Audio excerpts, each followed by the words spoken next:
সেই রমণীকে দেখেছিলাম আমি 3 বার। প্রথমবার দেখেছি তার রূপ, দ্বিতীয়বার তার মন, আর শেষবার তার অবশ্যম্ভাবী পরিণতি। প্রথমবারটার কথা আমার আজও স্পষ্ট মনে আছে। সেটা তার বিবাহের পূর্বে। আমি, বাসুদেব আর সুকুমার 3 জনই মেয়ে দেখতে গিয়েছিলাম। পাত্র বাসুদেব নিজে। মেয়ে দেখবার ব্যাপারে তার দুর্নিবার লজ্জা। তাই সে লজ্জা নিবারণের জন্য বেচারি অনেক অনুনয় করে আমাদের সঙ্গে নিয়েছিল। বাসুদেবের বাবা মা ছিলেন না বলে অবস্থা সচ্ছল থাকা সত্ত্বেও দীর্ঘদিন তার বিয়ে হয়নি। আর সত্যি কথা বলতে কি, আমাদের মধ্যে সে ছিল সবচেয়ে ভোঁদা। সেই জন্য তাকে কতকটা বিবাহের অনুপযুক্তই বলে মনে করতাম। সে যাই হোক, এতদিন পরে কে এক দুঃসম্পর্কের দিদি এই বিবাহের সম্বন্ধ এনেছে এবং তিনি দাঁড়িয়ে বিয়েটা দিয়ে দেবেন এমনই আশ্বাস দিয়েছেন বলে শোনা গেল। বাসুদেবেরও ইচ্ছা প্রবল। কাজেই মেয়ে দেখাটা ইংরেজিতে যাকে বলে ফর ফর্মস শেক, কতকটা সেই ব্যাপার। না দেখলেও বিয়ে আটকাবে না। মেয়েটি অচপাড়াগায়। বাপ এত গরিব যে ভিক্ষে করেও রোজ পেটে ভাত যায় না। বংশটা বনেদি এই পর্যন্ত। সুতরাং কিশোরী ও কুমারী মেয়ে দেখবার জন্য অবিবাহিত যুবকদের মনে যে আগ্রহ থাকে তা আমাদের ছিল না। কারণ স্থান, পাত্র এবং পাত্রী বিবরণ কোনোটাতেই বিন্দুমাত্র স্বপ্নের লেশ ছিল না। শুধু ছিল কাল, অর্থাৎ সময় আমাদের প্রচুর। কতকটা সেই জন্যই আমরা তার মিনতিতে টলেছিলাম। কিন্তু আমাদের বিস্ময়ের সীমা রইল না যখন সেই কিশোরী মেয়েটি আমাদের সামনে এসে দাঁড়ালো। এই সুদূর পাড়াগায়ে বিজন অরণ্যের মধ্যে আমরা এমন জিনিস যে দেখতে পাবো তা কখনো কল্পনাও করিনি। সে যেন সহস্র কবির স্বপ্ন, যেন চন্দ্রের লাবণ্য শিল্পীর রেখাকে অবলম্বন করে পৃথিবীতে নেমে এসেছে। এমনই আশ্চর্য সুন্দর সে। আমাদের নমস্কার করে বসল সে। এবার আমাদের কিছু জিজ্ঞাসা করতে হয়, কিন্তু কে করবে? আমরা স্তম্ভিত হয়েই তাকে দেখছিলাম। দীর্ঘ পক্ষাচ্ছাদিত ছলছল আবেশময় তার চোখ দুটি, তার সত্যিকার চাঁপার কলির মতো ছোট ছোট সুডোল আঙুলগুলি, তার চমৎকার দেহযষ্টি, প্রতিমার মতো রং। যেদিকে চোখ পড়ছিল দৃষ্টি যেন আর ফিরছিল না। মেয়েটি অত্যন্ত বিপন্ন বোধ করছে দেখে আমারই সম্বিত ফিরে এলো। প্রথমে প্রশ্ন করলাম, তোমার নাম কি? অতটুকু মেয়ে আপনি বলতে সংকোচে বাঁধল যেন। মেয়েটি ঈষৎ ভীত, একটুখানি কান্নার সুর জড়ানো কণ্ঠে উত্তর দিল, শ্রীমতী গৌরী বসু। এবার লক্ষ্য করলাম তার মুখটি বড় মলিন, বেশভূষাও শোচনীয়। বাপ মায়ের চরম দারিদ্র্যের ছাপ তার চারিদিকে ঘিরে রয়েছে, যদিও তাকে আচ্ছন্ন করতে পারেনি। আমরা আর কোনো প্রশ্নই করলাম না। কি বা করব? আমাদের ইঙ্গিত পেয়ে গৌরীর বাবা তাকে ভেতরে পাঠিয়ে দিলেন। আমরা উঠে বাইরে এলাম। তিনি বহুদূর পর্যন্ত আমাদের সঙ্গে এসে হাত জোর করে বললেন, আমার তো জিজ্ঞাসা করতে সাহস হয় না বাবা, আশা কি আমরা রাখতে পারি? আমি তাকে বললাম, আপনি বিয়ের জোগাড় করুন, এদিকে আর কিচ্ছুটি বলবার নেই। তারপর মাঠের ওপর দিয়ে আমরা নীরবে হাঁটতে লাগলাম। এর মধ্যে একবার শুধু বাসুদেব প্রশ্ন করেছিল, কেমন দেখলি? জবাব দিয়েছিলাম, ইডিয়টের মতো প্রশ্ন করিসনি। ব্যাস, আর কোনো কথা নয়। সুকুমার অবশ্য একটি কথাও বলেনি। ট্রেনে উঠেই একটা কোণে মাথা রেখে সেই যে চোখ বুঝল, সে চোখও একবার খোলেনি। ফিরে এসে শুধু গভীর রাত্রে আমার মেসের তক্তপোষটার উপর বসে উত্তেজিতভাবে প্রশ্ন করেছিল, সোমেশ, ল্যাংড়া আম দাঁড় কাকে খাবে আমাদের চোখের সামনে? আমি কি জবাব দেব বুঝতে পারছিলাম না। বললাম, কি করতে চাও তুমি? ঈর্ষা যে আমারও হয়নি তা তো নয়, কিন্তু বন্ধুর জন্য মেয়ে দেখতে গিয়ে সেই মেয়ে ছিনিয়ে নেওয়ার লজ্জাও তো কম নয়। তাছাড়া আমাদের দুজনের থেকেই বাসুদেবের অবস্থা ভালো, সেটা মনে রেখো। সাংসারিক দিক থেকে দেখতে হলে বাসুদেব আমাদের দুজনের চেয়েই ভালো পাত্র। সে বললে, কিন্তু বয়স? আর তাছাড়া বাসুদেব যেরকম, সে কি অনুভব করতে পারবে ওর সৌভাগ্য? আমি জবাব দিলাম, ভিখিরির মেয়ে ওরকম পাত্রের হাতে পড়াও অনেক সৌভাগ্যের কথা। আর কি করবে তুমি? এখন আর কোনো পথই খোলা নেই। আবার উঠে গেল। বোধহয় কথাগুলো বুঝলো। কিন্তু বাসুদেবের বিয়েতে এসে একদিনও গেল না।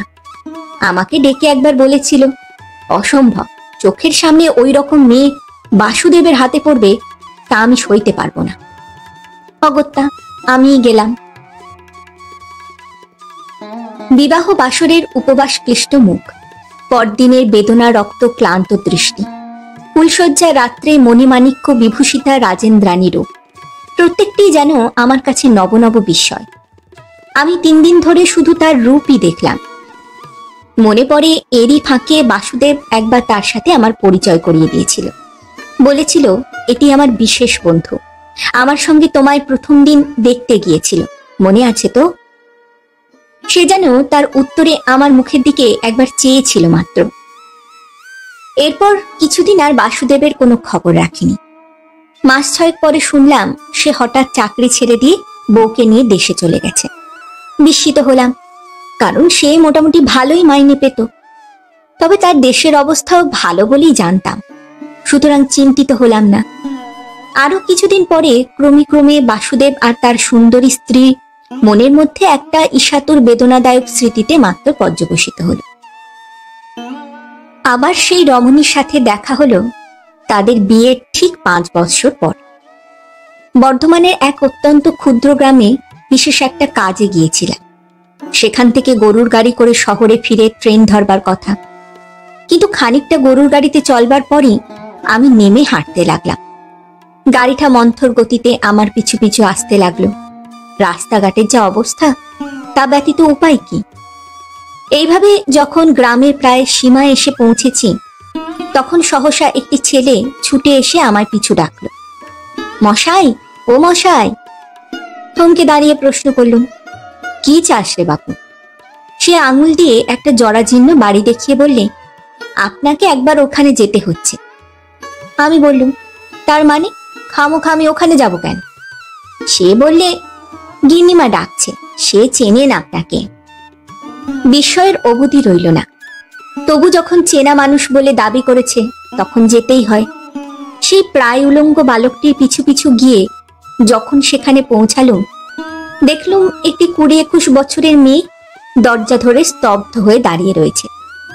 তার পরনের শাড়ি জীর্ণতার অন্তিম দশায় এসে পৌঁছেছে। দারিদ্র্যে ও মনোকষ্টে তার প্রথম যৌবন পিষ্ট, দেহ শীর্ণ, মাথার চুলও রুক্ষ। কিন্তু তবু তার সেই আশ্চর্য রূপের কিন্তু তখনও বোধ করি অবশিষ্ট ছিল, কারণ এক নজরেই তাকে চিনতে পারলুম। স্তম্ভিত হয়ে মুহূর্তকাল তার দিকে তাকিয়ে থাকলুম। তারপরে অস্ফুট স্বরে শুধু বললুম, গৌরী, তুমি? সে একটু হাসল। অস্তন্মুখ দ্বিতীয়বার চাঁদের মতোই তখনও তার সে হাসিতে বোধ করি পূর্বের লাবণ্য কিছু অবশিষ্ট ছিল। হেসে সে বললে, আসুন না ভেতরে। আমি একটুখানি ইতস্তত করে বললুম, কিন্তু আমার ট্রেন যে 7টায়, আর সময় হবে কি বসবার? যদিও কৌতূহল ও দুঃখ আমার মনের মধ্যে তখন প্রবল হয়ে উঠেছে। গৌরী বললি, যদি দরকারি থাকে কিছু তবে আটকাবো না, নইলে না হয় কাল সকালেই যাবেন। আমি আর দ্বিধা করলুম না। গাড়িওয়ালাকে সেই নির্দেশ দিয়ে বাইরের ঘরে বসলুম। তারপর বাচ্চা চাকরটি অদৃশ্য হতেই আমি তাকে একযোগে সহস্র প্রশ্ন করলুম, এসব কি ব্যাপার গৌরী? বাসুদেব কোথায়? তোমরা এইখানেই বা কেন? এরকম অবস্থায় বা হলো কি করে? গৌরী নতমুখে বললে, উনি বাইরে গেছেন, আপনি স্থির হয়ে মুখে হাতে জল দিন, সবই জানতে পারবেন। আমি আরো ব্যাকুল হয়ে প্রশ্ন করলুম, স্থির আমি হবই, তার জন্য চিন্তা নেই, কিন্তু এসব কি করে সম্ভব হলো, এ যে আমি ভাবতেই পারছি না। বহুদিন আগে এই মেয়েটি যখন পরের গলায় মালা দেয়, তখন যে ঈর্ষাতুর বেদনা অনুভব করেছিলাম, আজ এতদিন পরে সেই ব্যথাই যেন সহস্র গুণ হয়ে কাঁটার মতো বিদ্ধে লাগলো। গৌরী বহুক্ষণ স্থির হয়ে দাঁড়িয়ে রইল। তারপর বলল, উনি বিয়ের কিছুদিন পরেই চাকরি ছেড়ে দিয়ে দেশে চলে যান, কিন্তু দেশেও বেশি দিন থাকতে পারেননি। এদেশ ওদেশ করে ঘুরে বেড়াতে বেড়াতে বহু টাকা খরচ হলো, তার উপর আবার মদও ধরলেন, তাই আর কি। আমি অবাক হয়ে গেলুম। কোনো মতে প্রশ্ন করলুম, তারপর? দেশের জমি জমা বাড়ি ঘর সমস্তই বিক্রি হয়ে গেল এক এক করে। এখানেও দিদিমার কিছু জমি ছিল, আর এই বাড়িটা, সেই সূত্রেই আমাদের এখানে আসা। বহুক্ষণ দুজনেই নীরব রইল। তারপর আমি আবার অত্যন্ত সংকোচের সাথে জিজ্ঞাসা করলুম, বাসুদেবের কি মাথায় কোনো গোলমাল হয়েছে? সন্ধ্যার আলো ভাঙা বাড়ির মধ্যে তখন নিরতিশয় ম্লান হয়ে এসেছে। তবু তারই মধ্যে দেখতে পেলাম তার সমস্ত মুখে কে যেন সিঁদুর মাখিয়ে দিলে। সে যে সুগভীর লজ্জার চিহ্ন তা আমার বুঝতে বাকি রইল না। একবার মনে হলো সে যেন ছুটে পালিয়ে যেতে চাইছে, কিন্তু বহু চেষ্টায় নিজেকে সামলে নিলে। খানিকটা পরে অর্ধস্ফুট স্বরে বললে, আমাকে উনি কোথাও রেখে স্থির হতে পারেন না যে, সেই থেকেই যত গোলমাল। কথাটা বুঝতে আমার দেরি হলো। অবাক হয়ে তার মুখের দিকে চেয়ে জিজ্ঞাসা করলাম, স্থির হতে পারে না তোমায় রেখে মানে? এ কি সন্দেহ, ঈর্ষা? সে সেইভাবেই জবাব দিলে, কোনো বিশেষ লোককে নয়, কিংবা ঠিক আমাকেও নয়। ওর কেমন একটা ধারণা হলো যে আমাকে কোথাও রাখা নিরাপদ নয়। কি সর্বনাশ! আমি স্তব্ধ হয়ে বসে রইলাম অনেকক্ষণ। কথাটা বোঝবার চেষ্টা করলুম, কিন্তু ঠিক ধারণা করতে আমার বিলম্ব হলো। বুঝলুম মনের ভাবটা যাই হোক, এটা মাথা খারাপেরই লক্ষণ। সুন্দরী স্ত্রীর জন্য বাসুদেবের মাথাটা কি খারাপ হয়ে গেল শেষ পর্যন্ত? কিছুক্ষণ পরে সে বললে, মুখে হাতে জল দিন, আপনি উঠুন। আমি সে কথার জবাব না দিয়ে প্রশ্ন করলুম, আজ যে সে বড় বাইরে বেরিয়েছে, তাহলে তোমাকে একলা রেখে? মদ কিনতে গেছেন শহরে। আমি আরেকবার শিউরে উঠলুম। চোখের সামনে ওই নতমুখী রূপসী মেয়েটির দিকে চেয়ে সারা মন যেন আমার মুচড়ে উঠতে লাগলো। হায় রে, তখন যদি সুকুমারকে বাধা না দিতুম, তাহলে কি এই দিন দেখতে হতো? বললুম, আমাকে যে ডাকলে বড়, এর জন্য তোমার লাঞ্ছনা সইতে হবে না গৌরী? সে অতি কষ্টে অপমানের অশ্রু দমন করে বলল, তা ঠিক হবে না। হয়তো আপনাকে দেখে তিনি খুশি হবেন। তিনি আপনার নাম প্রায়ই করেন। তাছাড়া হয়তো আপনাকে ডেকে অনর্থক ব্যথাই দিলুম, কিন্তু তবু কি যে হলো, না ডেকে যেন পারলুম না থাকতে। একটু বাদে উঠে হাতে মুখে জল দিয়ে চৌকিতে এসে বসলুম। সে আরেকটু পরে এক পেয়ালা চা তৈরি করে এনে ঢুকলো, আর এক হাতে এক ঠোঙায় রসগোল্লা। একটু ম্লান হেসে বললে, দুধ ঘরে থাকে না, পাওয়াও গেল না, রচাই খেতে হবে আপনাকে। ভাবছিলাম যে আমার এই সময়ে যাওয়াই বোধহয় উচিত হবে, কিন্তু বাসুদেবের সঙ্গে একটা বোঝাপড়া করার চেষ্টা না করেই চলে যেতে যেন মন চাইল না। এরপর যে প্রশ্নটা মেয়েরা কোনো অবস্থাতেই করতে ভোলে না, গৌরীও সেই প্রশ্নই করলে, তারপর বিয়ে করলেন কবে? করিনি তো। সে কি, এখনো করেননি? তার মুখের দিকে চেয়ে বললাম, সে উত্তর শুনলে তুমি হয়তো ব্যথাই পাবে গৌরী, সে কথা থাক। অকস্মাৎ সে ব্যাকুল হয়ে উঠে বলল, ব্যথা পাবো কেন? কে বলেছে ব্যথা পাবো? না না, বলতেই হবে, এখনো বিয়ে করলেন না কেন? মুহূর্ত মধ্যে আমারও বুকটা যেন কেঁপে উঠল। স্খলিত কণ্ঠে বললাম, তোমাকে দেখার পর আর কোনো মেয়েকে আমি ভাবতেই পারি না গৌরী। আজও যে সেই প্রথম দিনটার কথা আমি মানে। গৌরীর পাণ্ডুর মুখ যেন আরো বিবর্ণ হয়ে উঠল। তার ঠোঁট দুটি যেন নিমেষের জন্য থরথর করে কেঁপে উঠল। তারপরে সে ছুটে ঘর থেকে বেরিয়ে গেল। অমনি বাইরের ম্লান আলোতে একটা ছায়া অনুভব করলাম। সঙ্গে সঙ্গে তীব্র কণ্ঠে একটা প্রশ্ন এলো, কে ভেতরে কে? আমি উঠে দাঁড়িয়ে যত সম্ভব গলাটা সহজ করে প্রশ্ন করলুম, কে বাসুদেব? এতক্ষণ ছিলে কোথায় হে? এসো এসো। বাসুদেব মুহূর্ত কয়েক বাইরে স্থির হয়ে দাঁড়িয়ে রইল। তারপর ভেতরে এসে ঢুকেও প্রথমটা ঠিক চিনতে পারল না। তার মুখে অপরিচয়ের বিস্ময় লক্ষ্য করে বললুম, কি হে, চিনতে পারলে না? এইবার তার স্তিমিত চোখে পরিচয়ের জ্যোতি এলো। সে খুশিই হলো যেন। বললে, আরে সোমেশ। কিন্তু আমি অবাক হয়ে গেলুম তার দিকে চেয়ে। এ কি সেই বাসুদেব? কোথায় তার সেই গোলগাল চেহারা, আর কোথায় বা তার সেই সর্বাঙ্গে প্রাচুর্যের প্রসন্নতা? চেহারা শীর্ণ, চক্ষু কোটরগত, সর্বাঙ্গে অভাব, দুশ্চিন্তা ও মদ্যপানের চিহ্ন। এমনকি এই বয়সেই তার মাথার চুলগুলো অধিকাংশই পেকে সাদা হয়ে গিয়েছে। বুঝতে পারলুম যে গৌরীকে সে কষ্ট দিয়েছে বটে, কিন্তু যন্ত্রণা নিজেও সে কম সহ্য করেনি। বাসুদেব এগিয়ে এসে আমারই চৌকিটার উপর বসে পড়ল। তার জীর্ণ ও মলিন উরুনিটার মধ্যে ছিল দুটি মদের বোতল। সে দুটো আমার কাছে গোপন করবার চেষ্টা মাত্র না করেই আমারই পাশে বার করে রাখল। তারপর জিজ্ঞাসু নেত্রে প্রশ্ন করল, তারপর হঠাৎ যে এদিকে? বললুম, এখানে একটু কাজে এসেছিলুম, হঠাৎ শুনলুম তোমার নাম, এখানেই আছো শুনলুম, তাই খুঁজে খুঁজে বেড়াচ্ছিল। তোমার গিন্নি দেখতে পেয়ে চাকর পাঠিয়ে জানিয়ে দিলেন যে এই বাড়িই বটে। যা হয়রান হয়েছি, উনি দয়া না করলে হয়তো খুঁজেই পেতুম না। বাসুদেব যেন অন্যমনস্ক হয়ে বাইরের দিকে চেয়েছিল। আমিও চুপ করে কথাটা বলবার সুযোগ চিন্তা করতে লাগলুম। অর্থাৎ কিছুক্ষণ চুপচাপ। এই সময় সেই ছেলেটি একটা ভাঙা হ্যারিকেন জেলে এনে ঘরের মাঝখানে বসিয়ে দিয়ে গেল। আমি আলোটা হাত দিয়ে আড়াল করে ফেললুম। তারপর বললুম, তারপর এই অবস্থার কারণ কি বাসুদেব? কি ব্যাপার? বাসুদেব একটু ম্লান হেসে দাঁড়িয়ে উঠে বলল, হবে হবে, যখন এতদিন পরে পেয়েছি তোমাকে বলবো ঠিকই সব, কিন্তু ঘরে বোধহয় কিছুই নেই। অতিথি সৎকারের একটু ব্যবস্থা করে আসি, বসো তুমি। সে ভেতরে চলে গেল। ভেতর থেকে অস্ফুট দু একটা কথাও শুনলাম।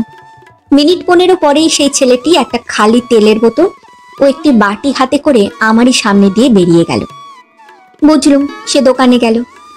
তারই একটু পরে বাসুদেব ফিরে এসে আবার চৌকিতে বসল। কিন্তু কথাটা পারতে তার বিলম্ব হতে লাগলো। সংকোচে আমরা কেউ কারুর দিকে চেয়ে থাকতে পারছিলাম না। দুজনেই লণ্ঠনটার দিকে চেয়েছিলাম। মিনিট 5 পরে বাসুদেব বললে, তোমার তো কিছুই অজানা নেই সোমেশ, আমার সব খবরই তো তুমি রাখো। কি জানো তো, ভুল হলো আমার এই স্ত্রী গৌরী, তাকে বিয়ে করা। সেই থেকেই তো এইসব চলছে, জানো না তুমি? আমি বিস্মিত কণ্ঠে প্রশ্ন করলুম, ভুল? কিসের ভুল বাসুদেব? অকস্মাৎ সে যেন উত্তেজিত হয়ে উঠল। ভুল নয়, দেখেছো তো তুমি গৌরীকে? ওই রকম রূপ এর আগে আর কোথাও নজরে পড়েছে তোমার সোমেশ? বিশেষ করে বাংলাদেশে। আর আমি কি আছে আমার? তোমাদের মধ্যে আমি ছিলুম সবচেয়ে ডাল। কি মনে করো তুমি সেটা আমি বুঝতে পারতুম না? ওই মেয়েকে বিয়ে করা আমার পক্ষে কিছুতেই উচিত হয়নি। আমার কি আছে, কেন ভালোবাসবে ও আমাকে? আমি বাধা দিয়ে বললুম, কি পাগলের মতো বকছো? কি বলছো? মানে কে বলেছে তোমাকে যে তোমার উচিত হয়নি ওকে বিয়ে করা? পাত্র হিসাবে আমাদের মধ্যে সবচেয়ে ভালো ছিলে তুমি বাসুদেব। আমরা সবটা ওপর চালাকিতে মারতে চেষ্টা করতুম, তুমি সেটা পারতে না। কিন্তু পৃথিবীতে ওপর চালাকি স্থান নেই, এটা জেনে রেখো। রূপে গুণে সবেতেই তুমি আমাদের চেয়ে বড় ছিলে বাসুদেব। সে জবাব দিল, আমাকে ভোলাবার চেষ্টা করো না সোমেশ, আমি সবই বুঝি। আমার ভুলও আমি বুঝতে পারলুম কখন জানো? বিয়ে করার পর। দেখতে পেলুম প্রত্যেকটা লোকই ওকে দেখে চঞ্চল হয়ে ওঠে।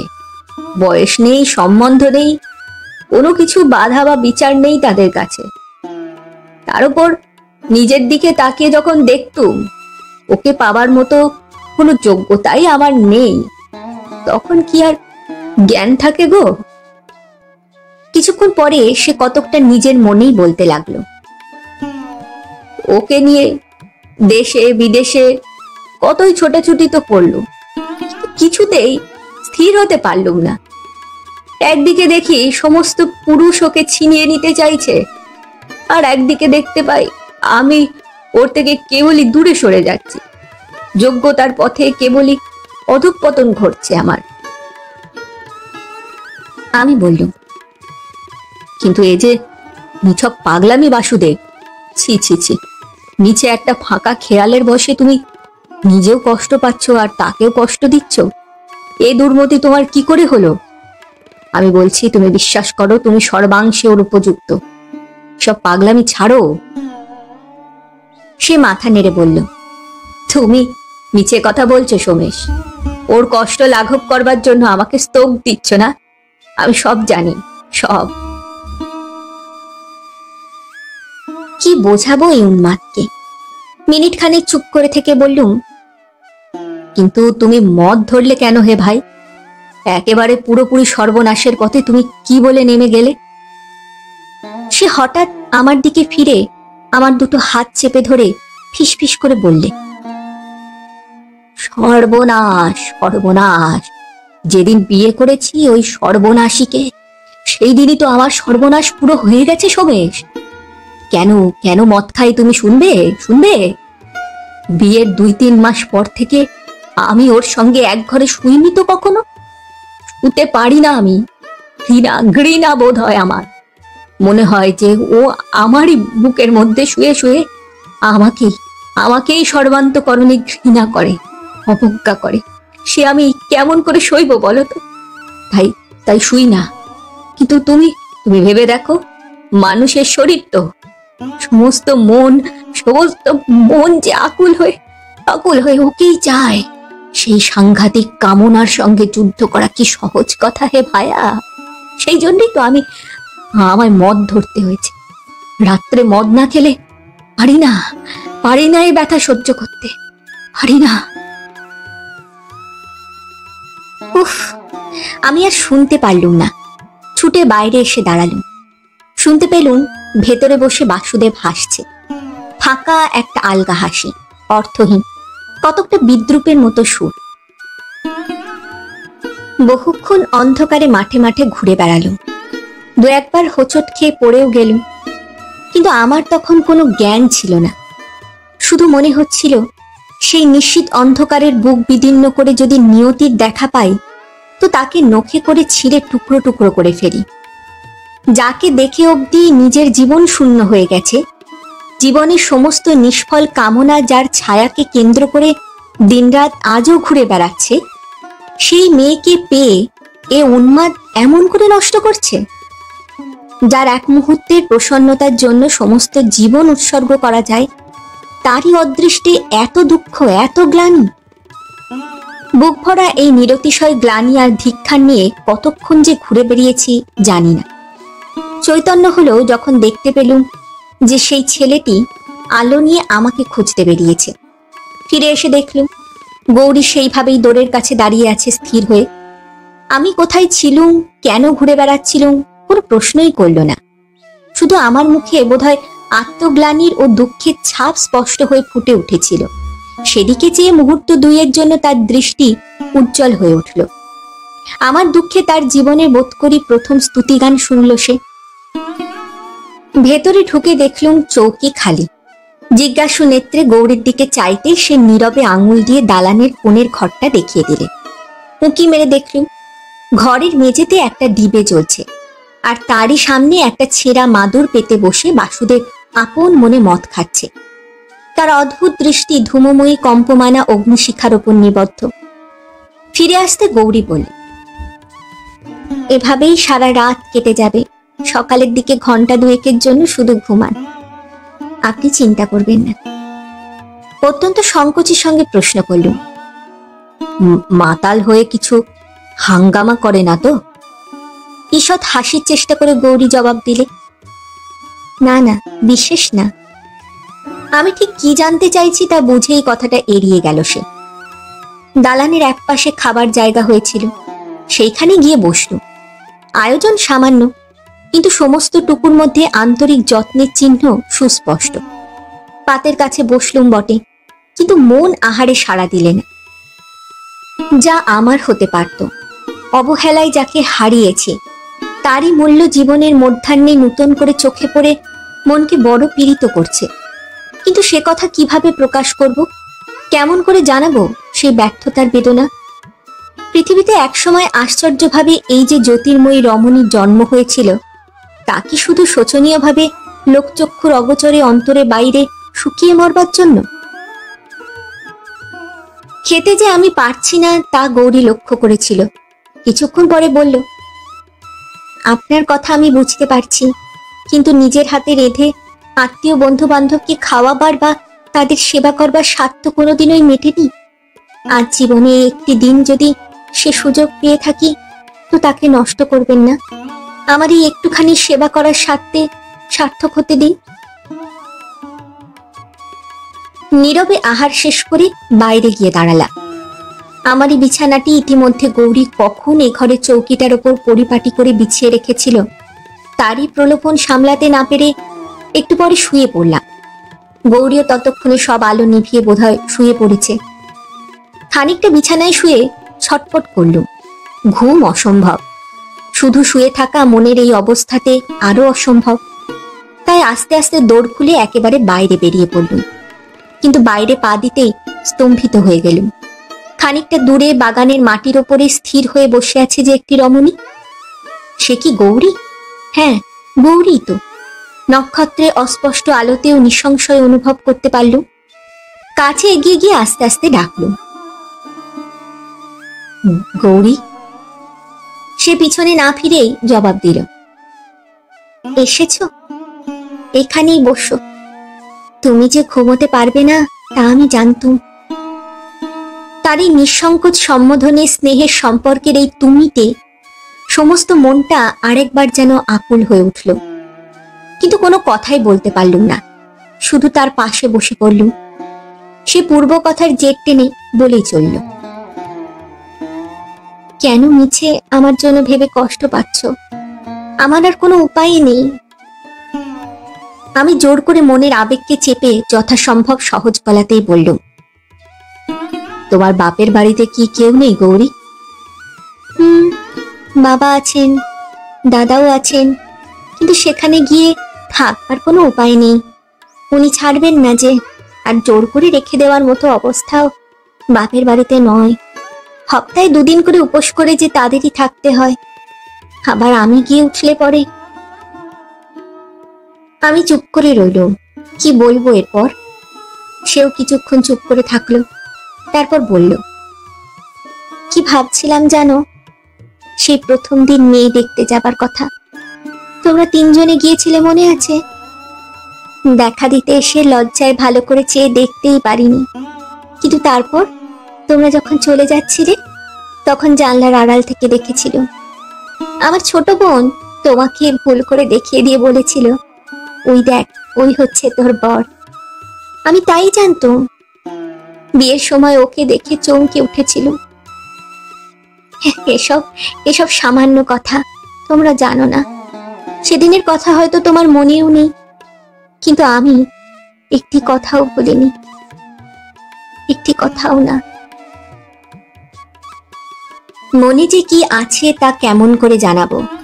সেদিনের প্রতিটি কথা বুকে আজও গাঁথা আছে। অনেকক্ষণ দুজনেই চুপ করে বসে রইলুম।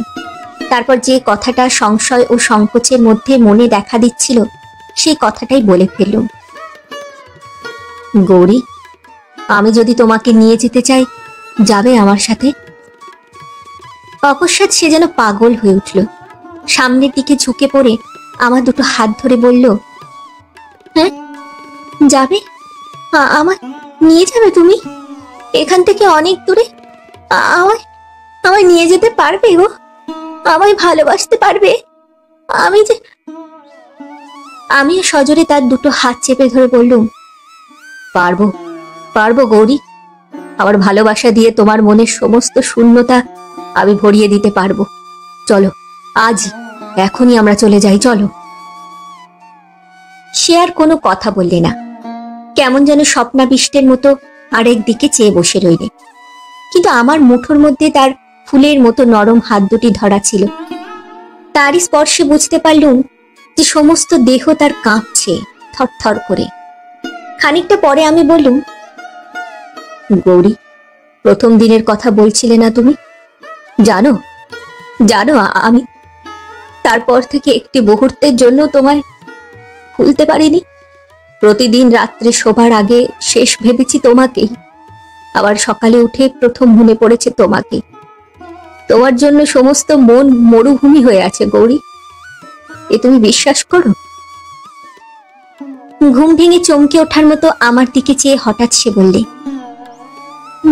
না না না না, সে হয় না, আমি যাব না। কেন কেন গৌরী? আবার যদি তুমিও আমায় ঠকাও, যদি নিয়ে গিয়ে ভালো না বাসো, না না, সে আমি সইতে পারবো না।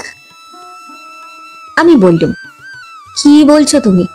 তোমাকে পেলে আমার সমস্ত জীবন সার্থক হয়ে উঠবে, ধন্য হবে। আমি তোমাকে ভালোবাসবো না গৌরী? না না না, আমি শুনেছি এরকম ভালোবাসায় লোকে সুখী হতে পারে না। আর তাহলে যে ওর ধারণাটাই সত্য হবে, সে আমি কিছুতেই হতে দেব না। আমায় আজীবন দুঃখ দিয়ে আমি ওর কথা মিথ্যা প্রমাণ করে যাব। তুমি যাও, ওগো তুমি যাও। আর যেটুকু জানতে পারলো এই আমার ঢের। আমি এর কিচ্ছুটি চাই না, তুমি যাও। আমি ব্যাকুল কণ্ঠে ডাকলুম, গৌরী গৌরী, জীবনের সার্থকতা হাতের মধ্যে তুলে দিয়ে এমন করে কেড়ে নিও না লক্ষ্মীটি। সার্থকতা? সার্থকতা? তুমি যে আমাকে আজ নিয়ে যেতে চাও, আমার অভাবে তোমার মন আজ শূন্য হয়ে আছে, এই কি আমার যথেষ্ট পাওয়া নয়? এই কথাটুকুই থাক আমার বুক ভরে। সে অকস্মাৎ একরকম ছুটেই পালিয়ে গেল। আমি বাধা দিতে পারলুম না, শুধু মনে হলো আরেকবার অসহ্য একটা শূন্যতা গ্রাস করে আসছে। সারা রাত পাগলের মতো ছোটাছুটি করে ভোরবেলায় যখন ফিরে এলুম, তখন দেখলুম বিছানার ওপর এক টুকরো কাগজের চিঠি। গৌরী লেখা এর আগে চোখে দেখিনি, কিন্তু চিঠির ভাষাতেই বুঝলুম এ তাঁরই। তাতে যা লেখা ছিল তার অর্থ কতকটা এই, তুমি যে প্রস্তাব করেছ তা আমার পক্ষে যতই প্রলোভনের হোক, তা তোমার করুণা থেকে এসেছে, সুতরাং তা লজ্জার। তুমি এখন যাও, কিছুদিন পরেও যদি আমার কথা তোমার মনে থাকে তো আবার এসো, সেই দিন ভেবে দেখব। কিন্তু আজ আর দেরি করো না, মানুষের মন বড় দুর্বল। অত্যন্ত আঁকা বাঁকা হাতের লেখা, বিস্তর বানান ভুল, কিন্তু তবু সেই কাগজের টুকরোটি আমার কাছে জীবনের সার্থকতার আশা বয়ে এনেছে। আমার কাছে তা পরম মূল্যবান। সযত্নে আমি কাগজটিকে বুক পকেটে রেখে দিলুম এবং তখনই আমার সামান্য মালপত্র নিজেই বয়ে বেরিয়ে পড়লুম। এ তার আদেশ, যার প্রসন্নতার জন্য কোনো সাধনা করবার অধিকার আমি কোনোদিনও লাভ করব, এ আশাও ছিল আমার স্বপ্নের বাইরে। সুতরাং এ আদেশ আমি পালন করবই, তা সে যতই কঠিন হোক। এরপর মাসখানিক কাটলো আমার রঙিন স্বপ্নে। গৌরী ছিল আমার কাছে দুরাশা হয়ে, সুতরাং তাকে নিয়ে স্বপ্নজাল বনবার সৌভাগ্য আমার কোনোদিনই হয়নি। সুতরাং তাকে নিয়ে মনে নিবিড় নৈরাশ্যে দীর্ঘশ্বাস পড়ত মাত্র। আজ সেই দুর্লভ অবসর আমার উপস্থিত, সেই অচিন্তিত সৌভাগ্য। দিনরাত তার কথা ভাবতে ভাবতে প্রায় পাগল হয়ে উঠলুম যখন, তখন আর অপেক্ষা করতে না পেরে আবার একদিন বর্ধমানের পথে বেরিয়ে পড়লুম। অনেক আশা এবং অনেক আকাঙ্ক্ষা বুকে নিয়ে, কিন্তু সামনে এসে বাড়ির অবস্থা দেখে বুঝলুম আশঙ্কাই আমার অদৃষ্টে সত্যি হলো। দৌড় জানলা হাহা করছে, জনপ্রাণীর চিহ্ন নেই। ঠিক এই ব্যাপারটার জন্য প্রস্তুত ছিলাম না বোধহয়। আঘাতটা বুকের মধ্যে নিদারুণ ভাবে লেগে কিছুকালের জন্য আমাকে বড় বিমূঢ় করে দিল। জীবনের সমস্ত আশা আনন্দের আলো এক নিমেষে চোখের সামনে নিভে গেলে যে অবস্থা হয়, আমারও তখন সেই অবস্থা। অনেকক্ষণ পরে উঠে গ্রামের লোকের দৌড়ে দৌড়ে ঘুরে সংবাদ যা পাওয়া গেল, তাতে জানতে পারলুম যে আমি যেদিন গিয়েছিলুম তার পরের দিনই ওরা কোথায় চলে গেছে, একেবারে সম্পূর্ণ অজ্ঞাতবাস। বহু খোঁজাখুঁজি করলুম, কিন্তু কেউ কোনো সংবাদ দিতে পারল না। সেখান থেকে ফিরে সেই দিনই বাসুদেবের দেশে গেলাম, তারপর তার আত্মীয় স্বজনদের কাছে। সকলেই সেই একই জবাব দিলে, তার কোনো খবরই রাখি না। দিন কতক দুঃখ অসহ্য বোধ হলো, দেশ বিদেশে ছোটাছুটি করে বেড়ালুম তারপর। কিন্তু সব দুঃখই একদিন না একদিন সয়ে যায়, সুতরাং আমার এ দুঃখও সয়ে গেল। আবার দৈনন্দিন জীবন শুরু হলো নিয়মিতভাবে। শুধু বুকের একটা দিক, যৌবন ও বসন্তের দিক, কামনা ও আশার দিকটা চিরকালের মতো পাথর হয়ে গেল। এইভাবে পাঁচটা বছর কেটে গেল। তারপর আবার গৌরীর দেখা পেলাম। মণিকর্ণিকার ঘাটে সন্ধ্যাবেলা বেড়াতে গিয়েছিলাম, এমনি। তখনও গোধূলির আলো একেবারে ম্লান হয়নি। সন্ধ্যার কিছু বিলম্ব আছে। সময়টা এই রকম। শ্মশান থেকে একটু দূরে দাঁড়িয়ে একটা জ্বলন্ত চিতার দিকে চেয়ে আছি। সহসা নজরে পড়ল শত ছিন্ন মলিন কাপড় পরা একটি রমণী। দেখলে পাগলি বলেই মনে হয়। হেঁট হয়ে পুরনো চিতার ছাইয়ের মধ্যে থেকে কি যেন খুঁজছে। এক মুহূর্ত মাত্র, কিন্তু দৃষ্টির সঙ্গে সঙ্গে মনের মধ্যে অকারণে যেন একটা দোলা লাগলো।